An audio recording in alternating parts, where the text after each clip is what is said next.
Okay, good morning. Saturday, the 15th of August, 2026. Welcome to the Lasham Daily Briefing. Looking here at the Celtic for midday today, you can see a fairly complicated picture in places. Sort of Azores high here, ridging up and holding off a lot of this low pressure, starting to appear in the Atlantic west of us. And that's going to continue to do so today, giving us sort of fairly high pressure conditions as we've become so accustomed to. What we do have, interestingly, here is this cold front coming south. It's actually met up almost with this warm front here in opposite directions. Very, very weak, as we can see there. And so there's not going to be any particular um, effect of that. We're not expecting any precipitation, although there may be a slight shift in the air mass. You can see the ice bars a little bit closer together than they have been, so an increase in wind speed. And given looking at this high here, I beg your pardon, given the weather over here, expecting a more or less northerly, perhaps northeasterly flow, possibly accelerated by that front as it comes over us there. Sat Pic, you can see lots of clouds compared to what we've become used to, particularly up in Scotland. Quite a bit of wave showing there, and we're really just top cover in the south, in places relatively clear over Lasham, and then it should remain that way for much of the day. Nothing on the rain radar to concern us. Odium, their observation this morning, 340 degrees, 8 knots for the wind, visibility greater than 10 kilometers, and few clouds at 6,500 feet.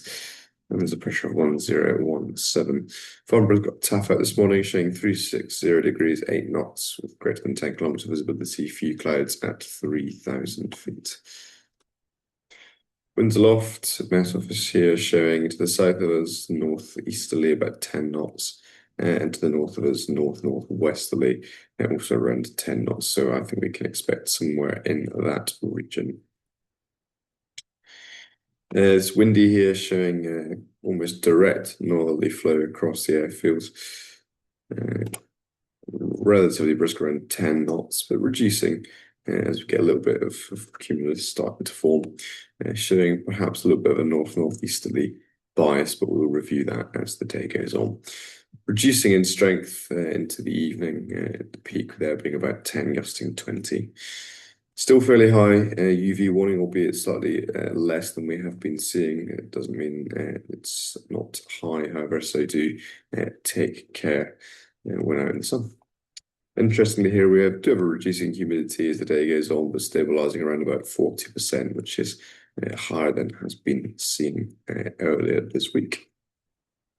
GFS in agreement there, around 24 degrees in the warmest part of the day, with a dew point of 13. And presently we're up to 18 degrees with a dew point of just under 12. So if you're on the south side looking to the west, you can see blue predominantly, with the occasional little bit of cloud there up mid-level. And so we will see how that develops.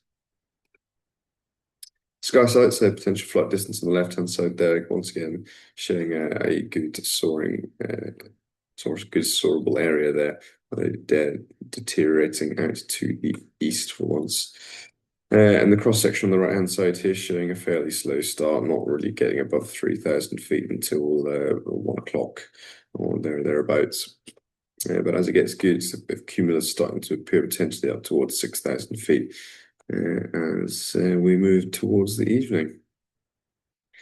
Top Metier more or less in agreement with that. You can see here from, I believe, 10 o'clock local time, showing soarable at sort of low level, but once we're sort of around midday, up to 3,000 feet, with a band of cumulus there forming in our area.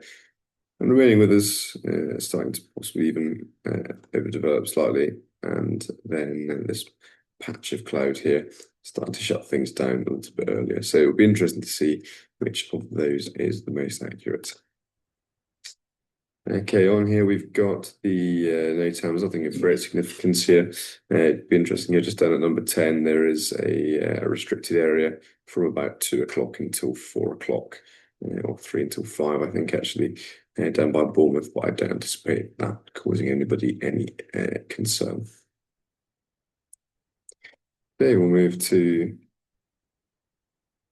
a lot of bookings, just the one K21 on booked flying today, a K21 on the casual list, and a further K21 and a K13 for the youth group. There is some single seater availability, and at the moment just one on the casual list. So if there are any instructors around, that would be appreciated. We're not expecting any movements this morning from 2XL. And of course, the Boyne Web Expedition is getting closer and closer by the day, so don't miss out this year. Make sure you get your bookings in. Okay, so in summary, we have high pressure over the UK with a series of lows to the north and a weak cold front over the UK, but we're not anticipating any precipitation associated with that. We've got a moderate to brisk north-northeasterly flow, and with that, we will operate runway 09. Cables on the south side, we'll keep that under review, of course, if we wanted to change around to 27.